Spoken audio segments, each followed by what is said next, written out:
Bismillahirrahmanirrahim. Assalamualaikum warahmatullahi wabarakatuh. Alhamdulillah, salatu wassalamu ala rasulillah wa ala alihi wa sahbihi wa man sara ala nahjihi wa istanna bisunnatihi wa ihtada bihadihi ila yaumiddin, amma ba'du. Wa qala al-musannifu rahimahullah ta'ala wa nafa'ana Allahu bihi wa bi'ulumihi fid darin amin.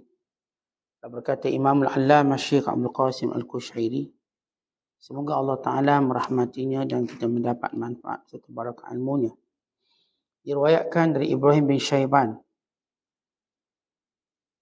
dia mengatakan, saya tidak pernah tidur di bawah atap dan tidak pula di suatu tempat yang terkunci selama 40 tahun. Beberapa waktu yang lalu perutku terasa kenyang dengan memakan kacang adas, ini kacang dal. Setelah itu saya tidak pernah memakannya. Selang beberapa waktu saya tinggal di Syam. Wadah yang bekas yang berisi kacang adas berada di hadapanku dan saya ambil lantas saya makan. Setelah itu saya keluar. Saya melihat lampu-lampu bergantungan. Di dalamnya menyerupai bentuk model. Saya menduga hal itu adalah cuka.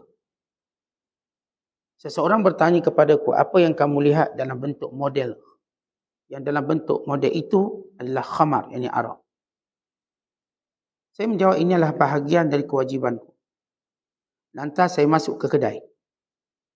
Saya menginginkan barang antik itu. Dia menduga bahawa keinginanku kerana ada perintah dari raja. Dia tahu dia membawaku di hadapan Ibn Talun. Dia Ibn Talun memberikan perintah agar memukulku dengan 200 kayu dan memenjarakan diriku dan menyembeloskan diriku dalam penjara, sumbat dalam penjara. Saya tinggal di penjara selama satu masa, dari tahun, bulan atau hari, dan satu tempoh. Satu saat Abu Abdullah Al-Maghribi, guruku, berkunjung di kota itu dan menolongku. Ketika dia memandangku, dia bertanya, apa yang engkau perolehi? Saya jawab, kenyang memakan kacang adas dan 200 kayu. Dia mengatakan kepadaku, engkau masih beruntung tidak mendapatkan seksaan di akhirat. Sari mengatakan, selama 30 atau 40 tahun nafsuku. Selama 30 atau 40 tahun nafsuku menuntut agar memakan manisan pohon anggur, tapi saya tidak memakannya. Saya telah mendengar Abul Abbas Al-Baghdadi mengatakan, saya telah mendengar atukku mengatakan, penyakit seorang hamba adalah rela terhadap nafsu dan yang tergantung di dalamnya, yang berkait dengan nafsu. Asim bin Yusuf Al-Balkhi memberikan sesuatu kepada Hatim Al-Asam. Dia lantas menerimanya. Mengapa barang itu engkau menerimanya? Jika saya mengambilnya, saya adalah hina dan ia adalah mulia. Bila saya tolak, saya adalah mulia dan dia adalah hina. Oleh kerana itu kemuliaannya akan sirna, akan jatuh di atas kemuliaanku, dan kehinaanku akan jatuh atas dan kehinaannya akan jatuh ke atas kehinaanku.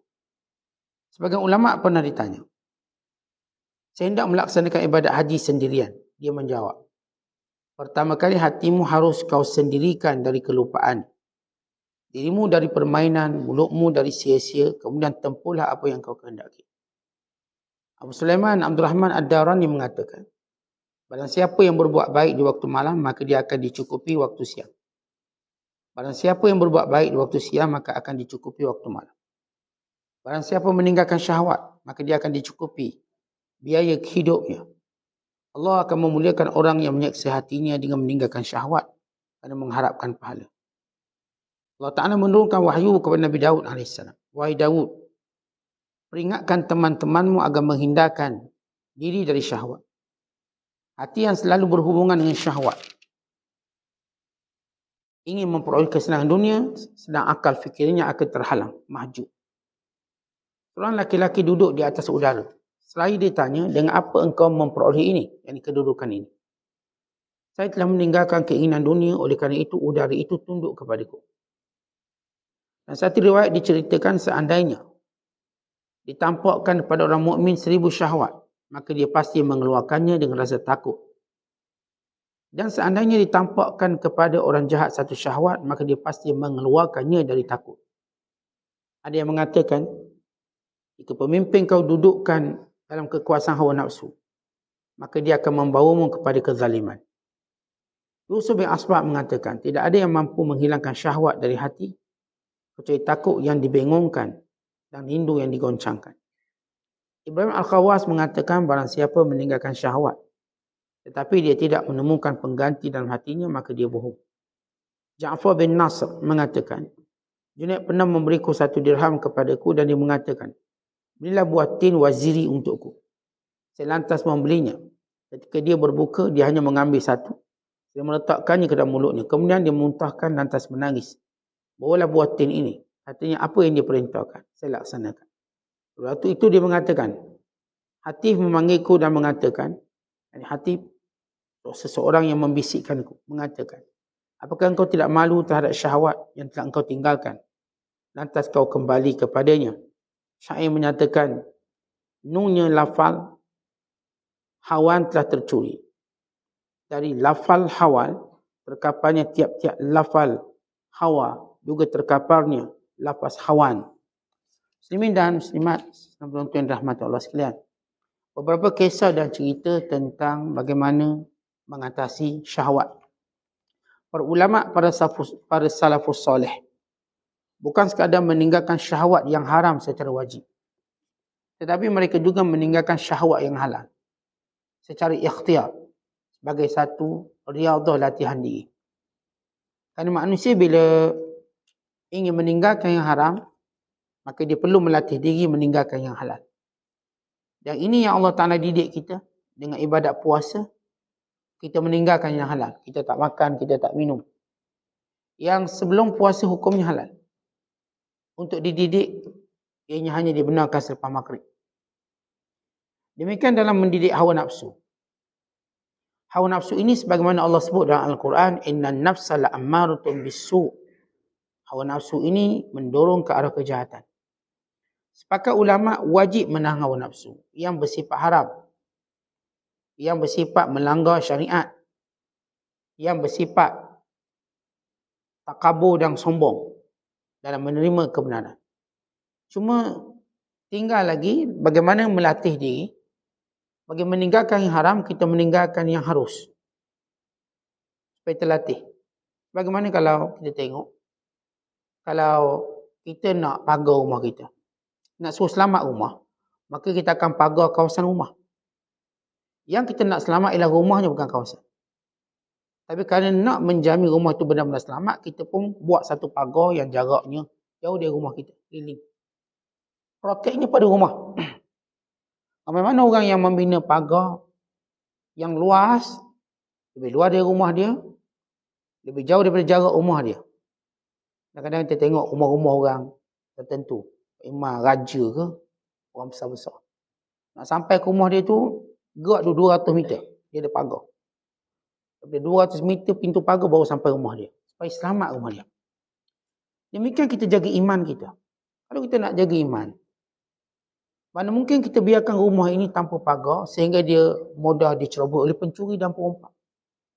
Mana mungkin. Kalau benar kita teliti, pasti kita dah buat pagar dia. Antara pagarnya ialah kita latih diri kita tak buat perkara yang harus. Kita tak banyakkan tidur, kita tak banyakkan makan, kita tak banyakkan sembang, tak banyak benda-benda yang tersebut. Iman terjebak dalam perkara yang haram. Kita tak banyak bercerita-cerita hal dunia, bercerita-cerita hal dunia. Semuanya untuk mengelakkan. Jadi kita daripada diperangkap oleh mainan hawa nafsu, yang asalnya menyuruh kita bercakap perkara harus, kemudian merangkap kita bercakap perkara yang dilarang. Diceritakan kisah Ibrahim bin Syaiban. Bila saya dah amalkan tidur, tak ada atap. Dan kalau saya tidur, rumah saya tak akan kunci. Bagi satu tawakal saya, kekuatan saya dalam membina, melatih diri saya. Tak kunci, tidur macam tu je. Maka satu hari, kata beliau kenyang kerana makan adas, kacang dal. Kedal. Maka dia berfikir untuk tak akan makan lagi. Sebab kenyang ni banyak mudarat pada ibadat. Tiba-tiba suatu hari, orang hidang lagi kacang dal kat dia. Dan dia lupa apa yang dia menyebut tentang larangan memakan dal untuk dirinya. Maka dimakan balik. Sudah dimakan, dijumpa satu kedai. Nampak ada jual botol-botol. Maka dia nampak barangkali ini botol-botol cuka. Lalu seorang berkata, ini bukan botol-botol cuka, ini arak. Dia jual arak. Lalu tanpa aku memeriksanya, terus pergi ke kedai. Ini terjemahan yang lebih tepat. Dia pergi ke kedai, dia tuangkan semua. Bagi kewajiban orang Islam, nampak arak, mereka akan cegah, menuangkannya. Mula-mula disangka jual cuka. Seorang beritahu dia arak. Dan dia tak usah periksa lagi. Dia terus pergi ke kedai tersebut, menuangkan arak-arak dan bekas. Buang. Lalu tokek kedai ni, bila tengok Ibrahim bin Syaibah buat, dia ingat dapat arahan daripada raja. Mungkin dia dapat kebenaran daripada tuanku sultan yang ketika itu bernama Ibnu Talun. Maka dia tak berani halang. Tapi lepas dia tahu bahawa Ibrahim bin Syaibah melakukan yang kehendak sendiri, maka dia report pada penguasa. Maka penguasa menangkap.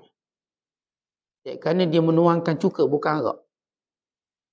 Maka ditangkap, disumbat dalam penjara.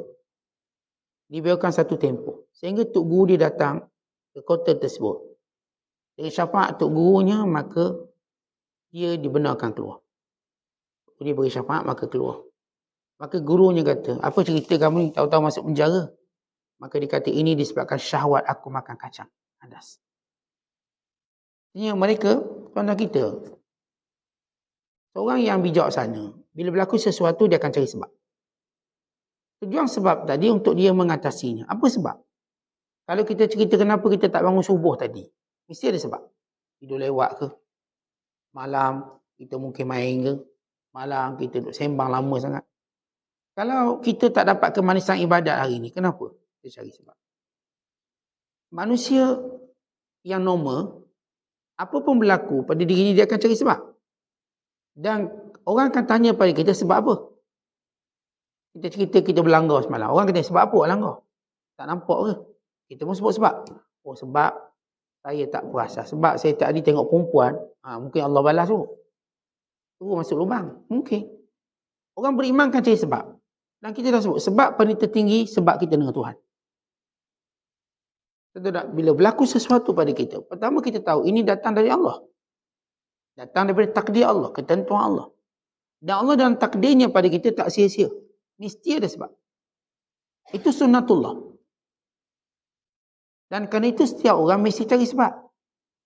Para Nabi SAW, bila berlaku sesuatu pada mereka, mereka cari sebab. Sebab pertama mereka cari sebab mereka dengan Allah. Ini Nabi Yunus AS tahu. Sebab apa? Oh, sebab dia meninggalkan kaumnya sebelum diperintahkan. Maka dia minta ampun pada Allah. Dan ini Nabi kita Muhammad SAW. Waktu ditegur oleh Allah, dia tahu sebab apa? Sebab dia meninggalkan seorang lelaki bernama Abdullah ibnu Ummi Maktum yang tidak dipedulikan dalam dakwahnya. Maka Allah tegur dia. Maka dia mencarinya, Abdullah ibnu Ummi Maktum, untuk memperbaiki kesalahan baginda sallallahu alaihi wasallam. Dan setiap Nabi SAW bila berlaku sesuatu mereka cari sebab. Dan saya dah sebut sebab tertinggi kita dengan Tuhan. Boleh kita cari sebab-sebab teknikal. Kita naik kereta sebab apa terbabas tayar botak. Itu teknikal. Kalau tayar tak botak pun boleh terbabas. Jadi, kita melihat sebab asasi. Oh, barangkali saya tak baca doa. Oh, barangkali tadi saya buat maksiat. Selama ni pun memang kita naik kereta tayar botak pun. Tak ada masalah. Selama ni pun kita pun mandu kereta dengan kepandaian yang sama. Jalan yang kita lalu ni 20 tahun dah jalan ni. Tempat kerja rumah. Tapi kenapa boleh aksiden? 20 tahun kita lalu, patutnya dah mahir. Ni tutup mata pun sampai. Sepatutnya begitu. Tiba macam mana boleh itu dan ini. Maka orang beriman dia akan cari sebab terbesar dia dengan Allah. Maka Ibrahim bin Syaibah, waktu dia masuk penjara, dia bukan tengok isu dia pecahkan botol-botol yang disangka arak.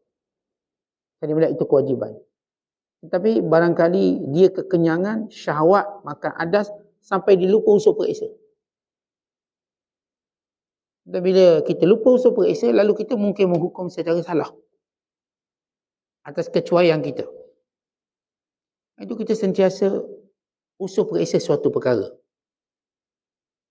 Dan bila akal kita tak berfungsi, barangkali ada benda syubhah yang kita lakukan. Lalu ceklah benda-benda yang menyebabkannya. Kita tengok hubungan kita dengan anak kita renggang. Kenapa? Renggang padahal anak saya beri nafkah, anak ni semua urusan dia saya tolong, daftar sekolah, daftar universiti. Tapi kenapa kita ada fajwah, ada macam satu kerenggangan. Renggang anak. Apa tak berapat dengan anak? Padahal anak-anak nak duit dengan kita. Kita beli motor dia, beli kereta dia, tapi dia tak rapat dengan kita.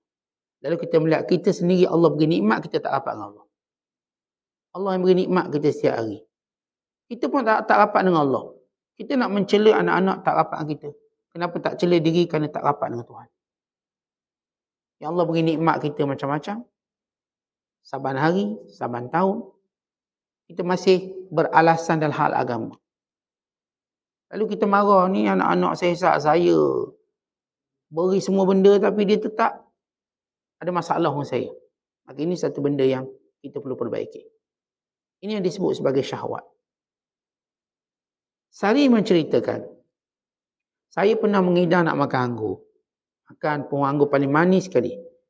30 tahun, 40 tahun, namun saya tak akan. Saya cuma tahan, saya tak akan membiarkan. Tuan-tuan, di antara cara melatih diri, kita kan ada kehendak. Tapi kehendak tu bukanlah benda yang mulia. Kita nak makan apa? Nasi lemak lobster, ada kehendak. Itu bukan bila kita makan tu naik iman jadi Tok Ali. Kita nak sangat pergi ke tempat di mana Balkan. Kita nak sangat jumpa itu, jumpa ini. Itu syahwat. Kalau kita tanya pada ukuran agama, kehendak tu untuk apa? Tak ada apa. Tak ada apa-apa. Tuan-tuan menahan kehendak. Sehinggalah sampai waktu Allah beri pada kita.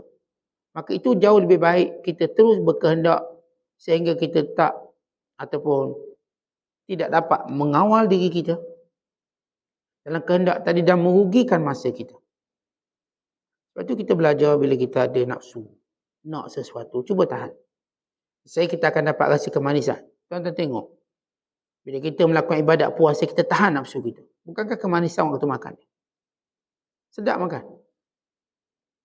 Bila kita menahan hawa nafsu kita, lalu kita akan mendapat kemanisan dalam hal-hal ibadat kita. Tidak ada orang yang meninggalkan keinginan nafsunya, melainkan Allah akan beri gantian pada dia. Jangan kata yang haram. Kalau kita tinggal yang haram, Allah jadikan kemanisan dalam ibadat. Tinggal yang halal pun, pun Allah beri kemanisan dalam ibadat. Lepas tu walaupun kita, kalau orang Melayu kita panggil mengidam. Jangan ikut sangat mengidam. Saya mengandung mengidam. Cakap dengan suami, ngidam nak makan kijang putih. Menyusah suami. Kijang putih pula dalam hutang tu kat Pahang Gunung Tahang. Suami pun carilah sebab apa nak memperkenankan ngidam isterinya. Kata ini bukan perkara disunatkan. Untuk bila orang kita ada budaya mengidam. Mengidam.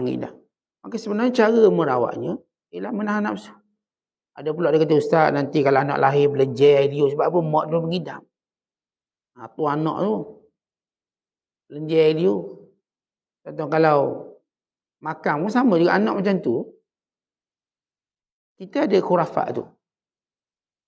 Tak salah kalau isteri kita mengidam benda yang senang. Benda senang tak apalah. Ni mengidam benda susah ni.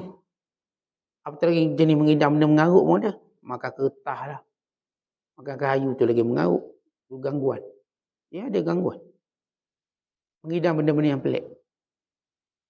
Kalau mengidam benda yang biasa dijumpai. Mengidam nak makan kangkung ke apa. Okey, tak apalah.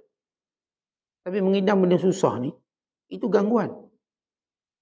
Mengidam susah ni. Mengidam dia nak makan bunga kiambang. Dekat Tasik Siberia. Oh.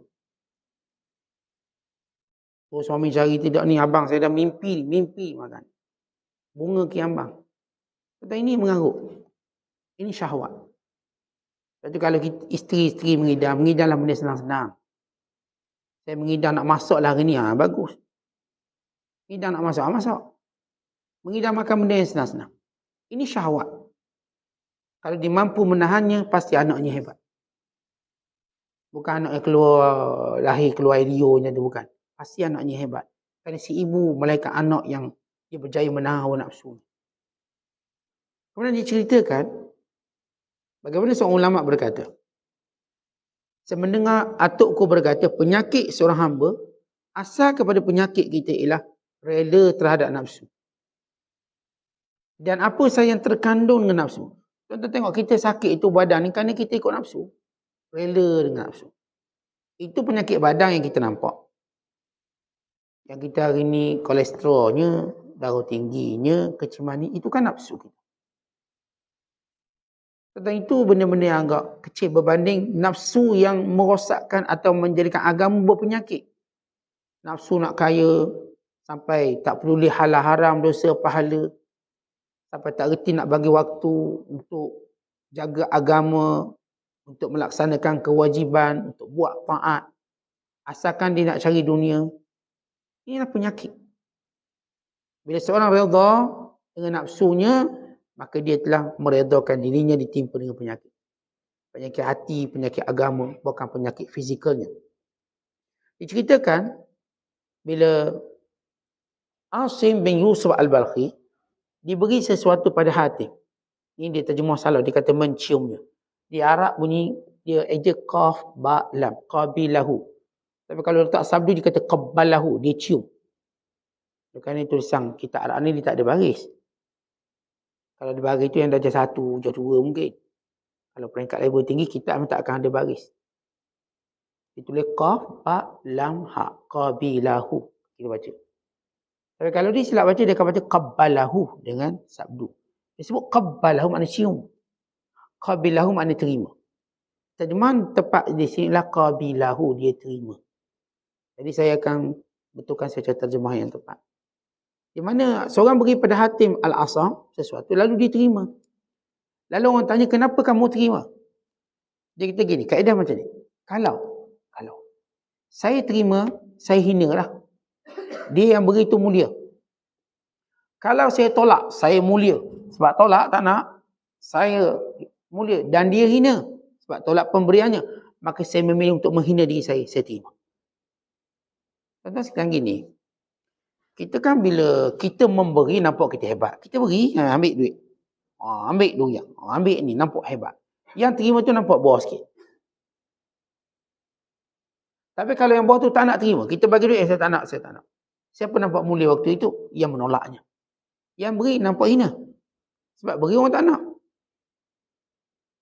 Dalam dua posisi ini, bagaimana Islam melihat suasana macam ni? Tuan-tuan tahu bahawa manusia dia ada keinginan untuk beri pada orang disayang, orang disimpati. Dan manusia cenderung memberi apa yang menjadi lebihan daripada keperluan dia. Itu kecenderungan manusia. Kita kalau sayang seseorang, kita nak beri macam-macam. Sayang. Dan kita kalau simpati seseorang, kita pun nak beri macam-macam. Dan kita kalau ada lebihan daripada apa yang menjadi kepunyaan kita, kita pun nak beri pada orang. Tidak susah kita nak bawa banyak-banyak. Baik, ini kecenderungan kita memberi. Baik, pada memberi tadi ada kemuliaan. Kalau tuan-tuan beri, tuan-tuan nampak mulia. Lagi banyak kita beri ke orang, lagi nampak kita mulia. Pada menerimanya adalah kehinaan. Lagi banyak kita terima, orang ni bagi terima, nampak hina kita. Hatim Al-Asam kata, kalau seorang beri pada saya tolak. Yang memberi akan rasa terhina sebab saya tolak. Sedangkan yang tolak ni, ulama besar tolak. Kalau saya terima, dia ambil kredit Allah. Saya bagi ke Tok Guru. Tok Guru tu ambil. Dia akan ambil kredit mulia dia. Saya bagi kat dia. Ada duit lebih sikit, saya bagi kat dia. Mulia. Macam mana saya nak buat? Maka hati melihat, merendahkan syahwat dia. Apa dia? Merasa hina jauh lebih hebat daripada merasa mulia. Kerana saya memilih mengambilnya. Biar saya rasa hina dan dia rasa mulia. Saya mengambilnya. Itu cara didik. Kalau kita lihat dalam Islam, kalau seorang memberi tanpa kita nak, tanpa kita fikir, maka ambil. Makruh kita menolaknya. Dalam hadis, bila Umar Al-Khattab radhiyallahu ta'ala anhu, Rasulullah beri dia sesuatu. Bila beri, maka kata, ya Rasulullah, a'tihi liman huwa afqar minni. Ya Rasulullah, boleh tak beri pada orang lain yang lebih memerlukan berbanding saya? Nabi kata, khudhu fatamawwalhu au tasaddaq bihi. Ma ja'aka min hadzal mal wa anta ghairu musyrifin wala sa'ilin fakhudhu wa ma la fala tutbidhu nafsak. Fala tutbidhu nafsak. Maksudnya, wahai Umar, ambil. Orang bagi ambil lah.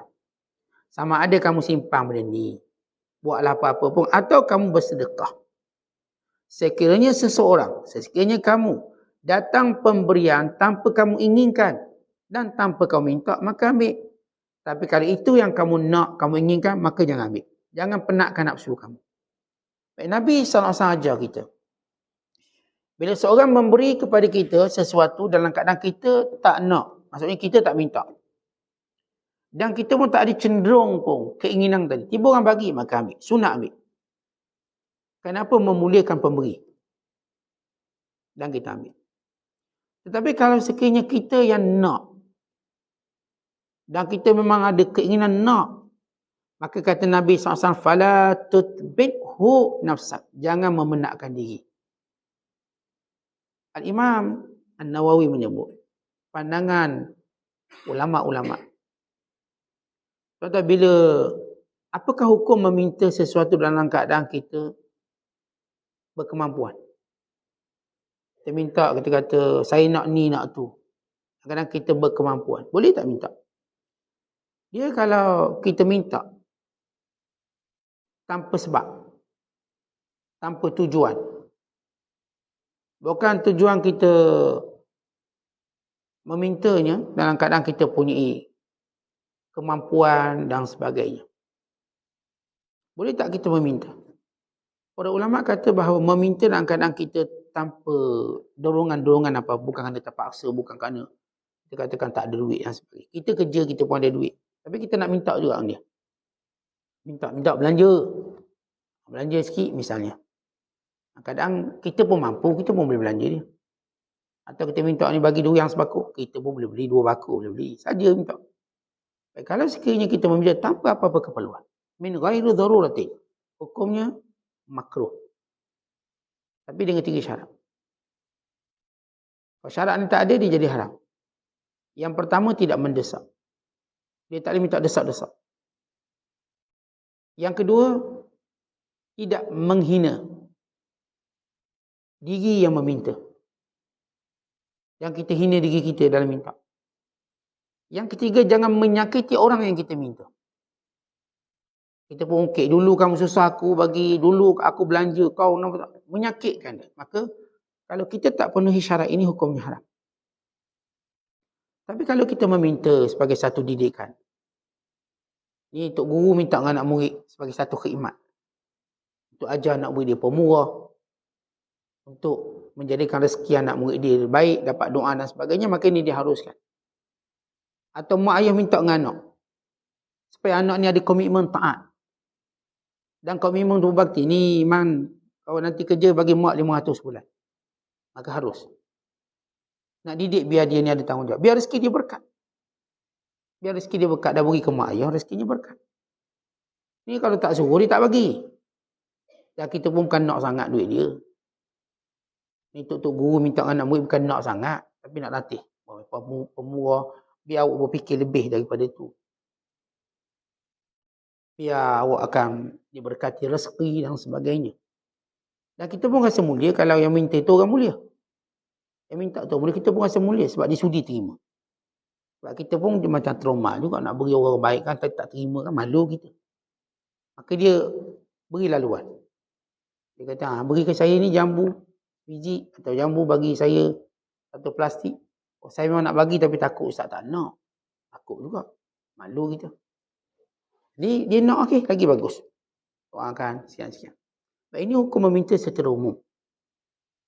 Jadi bila Ibrahim ataupun Hatim Al-Asam, dia kata, aku terima pemberian ni untuk menundukkan nafsu aku. Dia jangan rasa mulia aku. Sebab itu waktu Nabi SAW, siapa pun bagi, Nabi ambil. Walaupun yang bagi itu cuma kaki kambing, Nabi terima. Nabi akan terima setiap pemberian.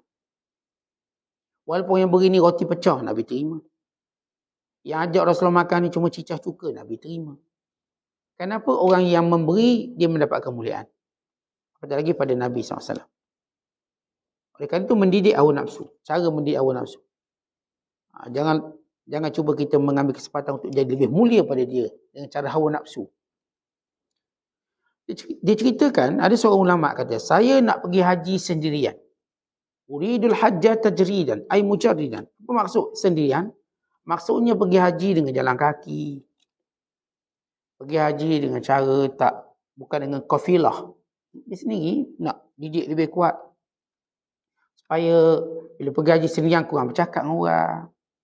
Tidak bercakap tak apa benda bercakap. Sembang. Jadi nak pergi haji seorang-seorang supaya kurangkan bercakap. Kurangkan hal duniawi. Dan ini menjadi satu tarbiyah para ulama. Mereka tak nak pergi haji beramai-ramai bimbang kalau dalam ramai-ramai tadi berlaku sembang kosong. Sehingga bila seorang bercakap hal dunia, mereka kata kita keluar daripada Mekah, kita cakap di tanah halal. Di tanah haram kita cuma zikir baca Quran. Kalau nak buat urusan dunia kita cakap di luar Mekah. Sampai macam tu mereka jaga. Jadi seorang lelaki ini dia nak pergi haji secara mujarradan, sendirian. Jalan kaki ke, terpisah dari kumpulan. Untuk guru dia kata, sebelum kamu nak sendirian, belajar dulu mengawal nafsu. Kawal hawa nafsu kamu. Kawal kelupaan diri kamu. Kawal perkara-perkara yang menjadi kesia-siaan kamu. Lepas tu buatlah apa kamu nak. Baik, kawal dulu cakapan kamu.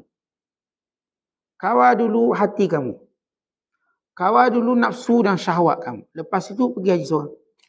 Contoh macam ginilah. Orang selalu cakap dengan saya, ni geng-geng pencing lah Ustaz. Ada tak pondok untuk geng pencing? Yang dengar geng-geng pencing ni. Geng-geng pencing ni bila dia pencing cari pondok lah. Cari pondok. Nak memondok kata dia. Ustaz ada tak pondok untuk warga tua, warga emas kita nak mengaji kat pondok. Kita nak habiskan masa. Saya akan kata jangan. Kalau disuruh tunjuk pondok mana saya nak pergi belajar ni Ustaz, saya jangan. Awak iltizam dulu kuliah harian ni. Tak boleh, tak boleh. Kuliah iltizam harian masih ponteng. Nak ke pondok. Memang tak nampak jalan. Kita ada pengalaman tu. Saya tuan-tuan, pengalaman saya. Kalau jenis kita nak memondok ni. Tapi saya tengok dia iltizam dengan kuliah tempat terdekat. Dia tak akan duduk lama. Duduk sekejap, dia akan boring, ditinggal. Atau duduk sekejap, jumpa jodoh, dah cerita lain pula. Berarti jodoh, bantu kedai makan berniaga pula. Berniaga. Dah sibuk kedai makan. Asal nak memondok tu, akhirnya merestoran. Saya cerita memondok. Jadi orang-orang yang, saya tahu bila kita berada pada satu umur, kita nak kuat agama. Dan orang kita dah ada tradisi kuat agama pondok. Dan setengah tempat memang buat pondok-pondok orang, warga emas, orang tua. Ada pondok dibuat pondok husnul khatimah. Mungkin depan ni ada lagi buat pondok-pondok sakaratul maut. Agak-agak nak mati macam sini lah. Pondok husnul khatimah tu memang ada lah. Sakaratul maut belum ada orang buat lagi. Saya cadang je. Ni orang warga emas ni. Dia dulu somebody dalam masyarakat. Tiba dia pun nak duduk di masjid setiap masa sekarang. Saya kata tak boleh. Dalam perubahan kita tak ada drastik macam tu. Tuan-tuan tak mampu.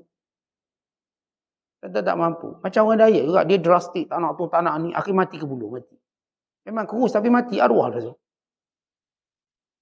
Kita ada seorang perempuan. Dia nak Dayak. Dia cuma makan buah. Akhir dia mati ke bulu kan. 7 tahun dia makan buah. Tak nak makan lain. Mati. Drastik. Drastik. Orang yang saya sebut, bila tua fikir nak ke pondok, saya kata, stop kejap. Cuba iltizam kuliah. Maghrib, isyak, subuh. Iltizam, jangan ponteng. Cuba iltizam, setiap hari awak buat. Mula latih diri awak banyakkan, guna masa mengaji Quran. Jangan banyak bersembang, sekian. Kalau berjaya dalam berapa tempoh, berapa tahun, pergi pondok. InsyaAllah awak kuat. Tapi kalau saya katakan kuliah pun, celak-celuk macam tu, lepas tu kuliah tidur pula.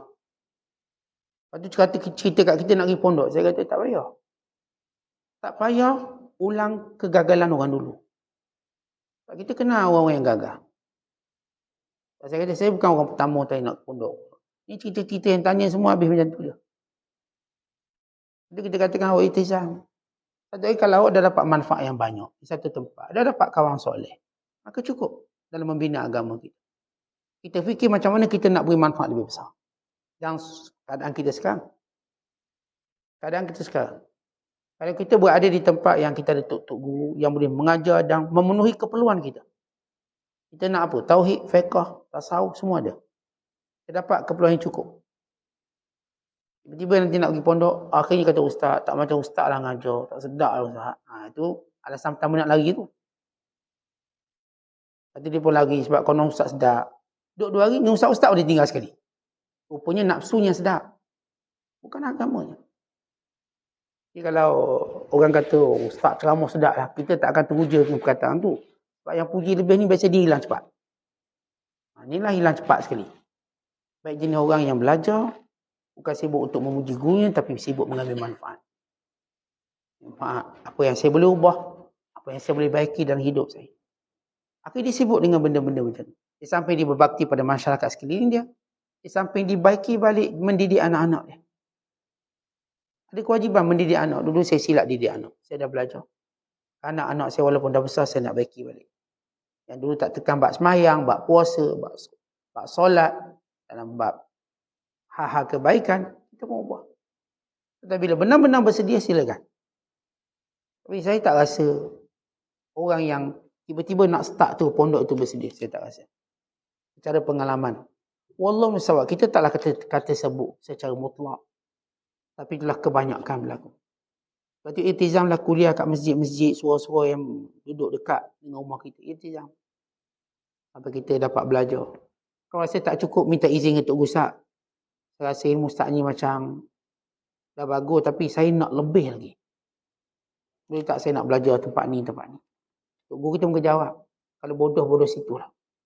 Belajar dulu sini. Macam tu. Cerita. Waktu kami minta dengan izin Tok Guru kami. Saya ni numpang. Kawan-kawan ni nak pindah pondok. Saya duduk pondok. Nak pindah pondok. Pada Tok Guru tu hebat dah. Cukup. Dia cukup. Ni yang belah Thailand pun belajar dengan dia. Tapi orang kita kan nak lain. Dia kata ni Tok Guru kita nak pergi belajar petani bla bla bla. Tok Guru ni pun jawab. Saya pun ada kat situ. Kalau bodoh kat situ lah. Saya kau jenis malah berusaha. Kamu gimana pun sama. Tetapi kalau kita nak baik, duduk tempat kita cukup. Kalau nak baik. Kalau kita belum nak belajar. Kadang-kadang kita duduk pusing jauh-jauh. Punya Tok Guru yang belajar tu anak murid Tok Guru dekat rumah kita tu. Bukankah kita buat benda yang dipanggil tahsil hasil. Yang Tok Guru kita belajar tu, dia respect lagi Tok Guru yang kita belajar kat kampung kita. Yang ternyata mungkin lebih alim, lebih bagus. Di situ kerugian-kerugian. Ini juga cerita syahwat. Syahwat beragama yang disebut oleh ulama sebagai syahwat khafiyah. Tentu bila kita sebut syahwat, bukan sekadar bab makan minum. Kadang syahwat dan agama juga ada. Dia panggil syahwat khafiyah. Syahwat tersembunyi. Bagaimana syahwat tersembunyi? Contoh orang tu belajar nak hebat. Itu syahwat. Belajar nak glamour. Itu syahwat. Nak belajar biar dia lain pada orang lain. Itu syahwat. Nak tunjuk hebat. Baru dia ni tengok. Saya memondok. Tak macam awak belajar kuliah maghrib je. Itu syahwat khafiyah. Tentu kita bukan tuduh orang, kita tuduh diri kita. Kita melihat diri kita apakah kita ada syahwat khafiyah. Waktu mana kita belajar agama ada niat-niat yang salah. Niat-niat yang tak betul. Kalau kita ada niat tak betul, kita pasti akan terjerumus dalam perkara yang memberi mudarat. Apa dia? Luntur semangat beragama akhirnya. Kesan syahwat pada agama. Maksudnya kalau kita belajar nak glamour, nak popular, nak nampak alim, nak lain. Kesan pada keakhirnya, dia tak semangat dengan agama. Dia tak mampu istiqamah. Sebab istiqamah ialah orang yang ikhlas. Kalau tuan-tuan tengok orang istiqamah sampai mati, kita bukan nilai istiqamah orang 20 tahun, 30 tahun. Saya tak akan nilai saya istiqamah. Walau dah 20 tahun, 30 tahun saya mengajar. Sehinggalah kesudah mati saya. Sebab istiqamah kita tak boleh noktahkan sekarang. Tentu akan noktahkan bila seorang tu dah mati. Dia dah hidup sampai mati, dia melaksanakan kebaikan ini. Maka itu istiqamah. Kalau hari ni kita jumpa orang yang 20 tahun ke masjid, 30 tahun, mungkin berlaku setahun sebelum dia meninggal, dia buat benda yang tak baik. Mungkin. Akhirnya rosak istiqamah. Seperti istiqamah ini bukan benda yang diukur 10 tahun. 20 tahun. Bukan. Ukur sehingga datang malaikat maut menjemput dia. Dalam keadaan dia hal itu. Kalau tuan-tuan belajar, tuan-tuan mati dalam belajar, maka tuan-tuan istiqamah belajar.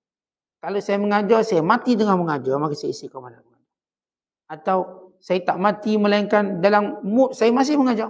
Mungkin malam ni niat nak pergi kuliah, tiba meninggal. Istiqamah. Berapa kan disebut orang ni dalam perjalanan nak ke kuliah, maka dia meninggal dunia. Orang ni dalam perjalanan nak ke kuliah, dia meninggal dunia. Ini istiqamah. Sampai Allah jadikan sampai kesudahan nyawa dia. Jadi istiqamah bukan kita nilai 10 tahun, 20 tahun. Tapi kita nilai dengan mati. Dipanggil sebagai khawatim. Al-ibratu bil khawatim. Kata Nabi SAW, nilai seseorang dengan bagaimana kesudahan dia. Sebab itu kita doa, Allahumma inni as'aluka. Kita doa, Allahumma khtim lana bi husnil khatimah. Ya Allah, sudahi kehidupan kami dengan kesudahan yang baik. Ikhtam ataupun ikhtitam, tutup dengan kesudahan yang baik. Diceritakan oleh Abu Sulaiman Ad-Darani. Siapa yang buat baik di malam hari, esok dia akan dapat kebaikannya. Yang buat baik siang hari, maka malam dia akan dapat kebaikannya. Dan siapa yang meninggalkan syahwat, maka Allah akan jaga hidup dia. Contoh orang yang meninggalkan syahwat, dia tidak binasa. Tapi orang yang ikut syahwat, dia akan cepat binasa. Allah akan pelihara dan cukupkan keperluannya. Dan Allah Ta'ala akan memuliakan orang yang sanggup menyiksa hatinya dan meninggalkan syahwat. Contoh kita tinggal benda yang kebiasaan kita. Memanglah syahwat kita sakit. Hati sakit. Tapi kerana agama, kerana perintah Allah, maka Allah gantikan dengan kelazatannya. Dalam wahyu Nabi Allah Daud, kepada Nabi Allah Daud AS, Allah berfirman, wahai Daud, ihzar ashabaka, peringatilah teman-teman kamu dengan menjauhi syahwat. Kerana hati yang selalu berhubung dengan syahwat, maka akalnya akan mahjub. Uquluhum mahjubatun, akal mereka tertutup daripada berfikir yang baik-baik. Tuan-tuan sekalian, Allah Ta'ala beri benda paling mulia untuk kita mencapai sesuatu di dunia ialah akal. Sama ada mencapai iman dan takwa, syurga dan keredaannya dengan akal. Dalam Quran, puluhan ayat menyebut afala ta'qilun, afala tatadhakkarun, afala tatafakkarun, fa'tabiru ya ulil absar, fa'tabiru ya ulil absar, inna fi dzalika laayatin li ulil albab. Dan ayat-ayat yang Allah Ta'ala memanggil akal. Apakah kamu tak ada akal? Apakah kamu tak fikir? Apakah kamu tidak merenung? Apakah kamu tidak mengambil pengajaran? Maka Allah Ta'ala sebut banyak dalam ayat-ayat Al-Quran. Kerana akal adalah alat untuk mencapai kebahagiaan dunia akhirat. Bila Allah Ta'ala menyebut tentang berhala, yang menyembah berhala tidak ikut akal dia, ikut syahwat dia. Kalau dia ada akal, masakan dia menyembah patung yang dibuat sendiri. Kalau dia ada akal, masakan dia beri makan pada patung yang tak boleh makan sebenarnya. Masakan dia akan semua berhala patung yang tak boleh mendengar apa-apa. Baik dia minta dengan orang pada minta dengan patung. Maka Allah suruh akal digerakkan. Tuan-tuan, akal ini, apa yang menghalangnya berfungsi? Syahwat. Syahwat. Bila syahwat itu terlalu menguasai diri, maka akal tak akan berfikir. Tuan-tuan sekalian, kalau kita rendahkan syahwat, lalu kita berfikir, tuan-tuan fikir macam ni, tuan-tuan fikir kita akan mati, tidak lama lagi. Jangan celek, umur 60, umur 70, kejap lagi mati. Cuba fikir elok. Bila tuan-tuan fikir elok, tuan-tuan dah tak fikir nak tidur banyak. Tak fikir nak makan banyak, saya nak puasa. Tak fikir nak buat benda sia-sia, saya nak baca Quran. Tengah kuliah lah. Sebab kita fikir. Kita fikir nanti dalam kubur macam mana. Kita nak luaskan kuasa kita ke nak luaskan kubur kita? Ada waktu tuan-tuan bercakap zaman muda, luaskan kuasa. Luaskan pengaruh. Ada waktu tuan-tuan mesti berfikir luaskan kubur kita. Tidak ada yang boleh melapangkan kubur kita melainkan kita. Kubur kita sama ada taman syurga ataupun lubang neraka. Maka kalau saya berfikir, macam mana saya nak lapangkan kubur saya? Saya tengok kubur ni. Kubur ni tempat yang Allah janjikan pada setiap manusia. Di dalamnya ada pelbagai azab dan pelbagai nikmat. Maka saya berfikir, kalau saya nak jadikan kubur ini nikmat, maka saya tidak ada cara lain melainkan tundukkan nafsu saya. Syahwat. Ni kalau kita bercakap nak menang tu syahwat menang. Saya tak nak cerita menang. Cerita kebenaran. Ni kalau kaedah kita nak betul diri kita je. Tak, saya tak akan betulkan diri saya. Kalau yang salah, saya ngaku salah. Betul kita mula berfikir dengan rasional. Saya tak akan fikir hak saya akan fikir hak agama. Saya fikir hak kita, hak agama. Bila akal ini boleh meninggi daripada syahwat, maka selamat. Tapi kalau syahwat cemburu, syahwat hasad, syahwat marah, syahwat cintakan dunia, syahwat cintakan pangkat, ini semua menghilangkan akal daripada berfungsi dengan baik. Jadi kita lihat bila orang tu ada syahwat nafsu.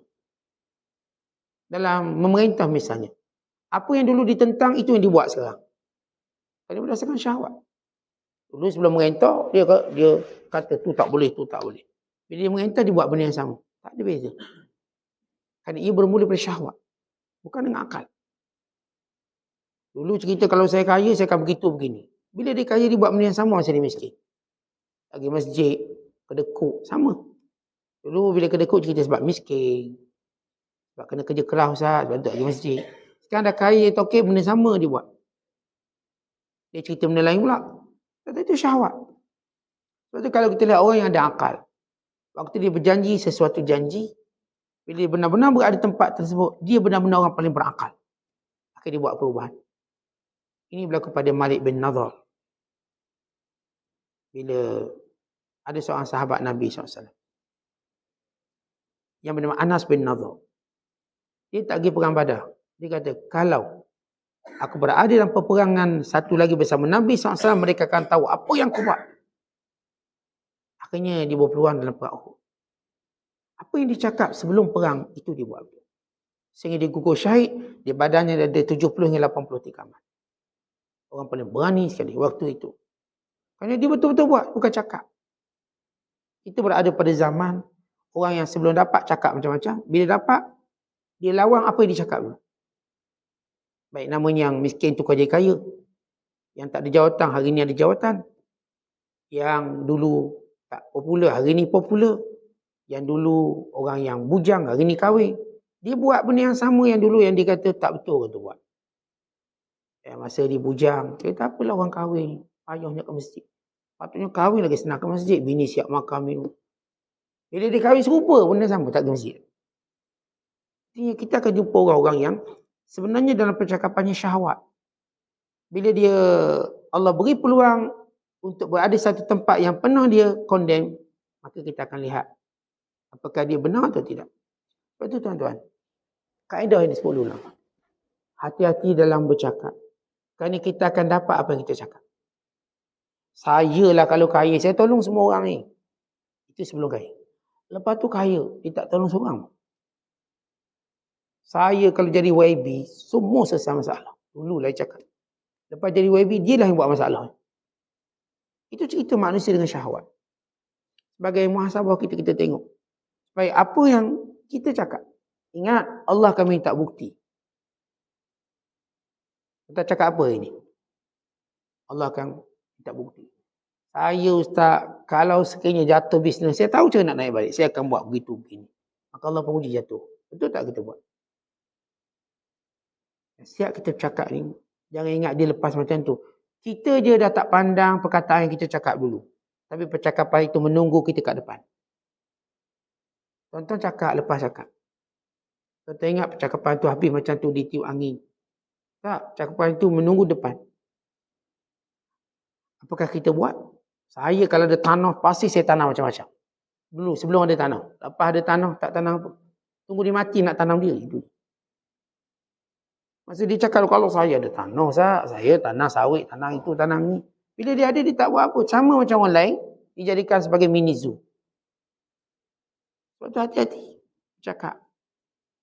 Saya kalau pencing, saya nak tahajud, tak nak tidur. Dah pencing, tak adalah terkejar-terkejar nak kerja, terkejar-kejar hantar anak, dah pencing. Anak-anak pun dah besar, bini pun dah tua. Laki pun dah nyanyuk. Bagi kita, ni lah peluang. Tak dia cuma cakap. Bila betul dia pencing sama. Dia buat benda yang sama. Masa dia sibuk. Jadi, orang bercakap kalau bercakap berdasarkan syahwat nafsu. Kita akan dapati tak pernah berubah pun, dia berubah keadaan mana pun. Tak akan berubah. Dia cerita dulu miskin kalau kaya, sama. Dulu bujang kalau kaya, sama. Kerana dia bercakap dengan syahwat. Dia orang bercakap dengan akal yang sebenar. Maka kita dapati tuan-tuan, sebelum dia dapat benda tu, dia dah tunjuk dia akan buat. Belum dapat, dia tak buat. Ini waktu dia miskin, dia tunjuk dia pun buat. Jangan kata waktu dia kaya. Sebab itu setiap perubahan kita kena buat sekarang. Kita tak boleh tunggu. Menunggu sesuatu tempoh, berarti syahwat kita akan mendahului kita. Kau tanya, bila awak nak taubat? Sekarang. Tunggulah bencik. Bila nak pergi kuliah? Sekarang. Jangan saat nanti saya rasa minggu depan OKC akan datang. Minggu depan dia alasan baru. Dia akan buat alasan baru. Kita cerita sekarang.